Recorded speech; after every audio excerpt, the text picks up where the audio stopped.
There are some cities that impress with sheer size, others with wealth. But every now and then you stumble across a place that simply feels human. Krakow in southern Poland is one of those cities. I was fortunate enough to visit here on a work trip with colleagues, and although work brought me here, it was the city itself that left the lasting impression. As the drone rises above the medieval rooftops, one building quietly dominates the skyline. Not because it's the tallest, not because it's the grandest, but because for over 7 centuries it's been the heart of Krakow. This is St. Mary's Basilica. Construction began towards the end of the 13th century after an earlier church on this site was destroyed during the Mongolian invasions. What stands here today has evolved over hundreds of years, each generation adding something new while somehow respecting everything that came before it. The church was consecrated around 1320 and gradually expanded into one of the finest examples of Polish brick Gothic architecture. Unlike many cathedrals across Europe that dominate their surroundings through isolation, St. Mary's Basilica is woven directly into the fabric of everyday life. Markets, coffee shops, street musicians, trams. Life simply flows around it. But almost everyone notices something unusual. The two towers don't match. One reaches proudly towards the sky, the other stops noticeably shorter. Officially, the taller northern tower became the city's medieval watchtower, while the shorter southern tower housed the church bells. But Krakow prefers a more dynamic explanation. Legend tells of two brothers commissioned to build the towers. As construction progressed, jealousy took hold. The younger brother, fearing his own work would never equal the other's, murdered him. Consumed by guilt, he later took his own life. The knife said to have committed the crime is still displayed inside Krakow's historic Cloth Hall. Whether true or not, it's exactly the sort of story medieval cities seem to collect over centuries.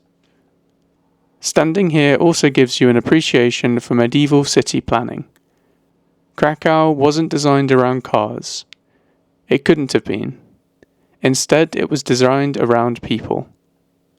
Walking these streets, you begin to notice something increasingly rare in modern cities. You can hear conversation instead of engines. Children playing instead of traffic. Cyclists weaving gently through open spaces. Everything is within walking distance. The main market square is one of the largest surviving medieval squares in Europe, and remarkably, after more than 700 years, it still serves exactly the purpose it was built for. People gathering together. I couldn't help wonder whether we've forgotten something important in modern urban design.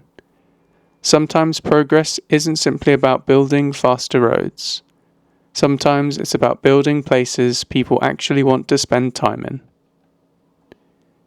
Every single hour, day and night, 365 days a year, a lone trumpeter climbs into the tall tower from high above the city. He plays the Regional Mariachi, Krakow's famous bugle call.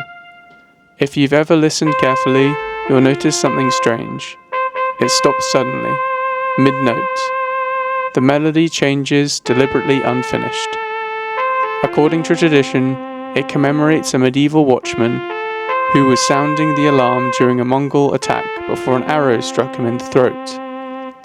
The performance continues every hour as a tribute to both the city's resilience and its history.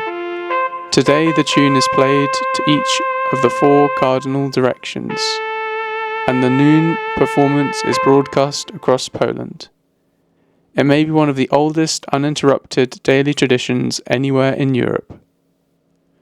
What makes Krakow even more remarkable is just how much of it has survived.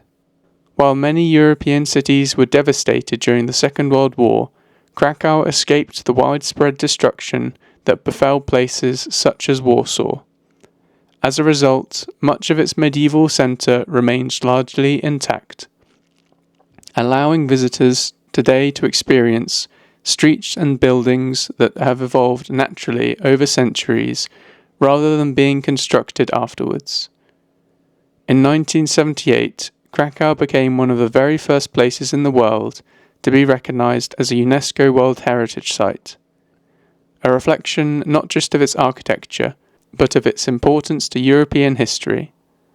Look down from above and you begin to understand why. Church spires puncture the skyline. Hidden courtyards appear between tightly packed townhouses. Narrow streets suddenly open into grand public squares. It's a city that rewards curiosity. Every turn seemed to reveal another church, another tower, another reminder that people have been living, trading, and telling stories here for nearly 1,000 years. Perhaps that's why Krakow feels less like an open-air museum and more like a living city, one where history isn't locked behind glass, but quietly accompanies everyday life. As I packed away the drone and prepared to head home, one thought stayed with me. Cities often compete to become bigger, taller, more modern. Yet Krakow seems quietly content simply being itself. A city that has survived invasions, occupations, wars and revolutions, without losing its identity. Perhaps that's why it feels so welcoming. Not because it tries to impress you, but because it doesn't need to. Some places shout. Krakow simply whispers. And somehow, you hear every word.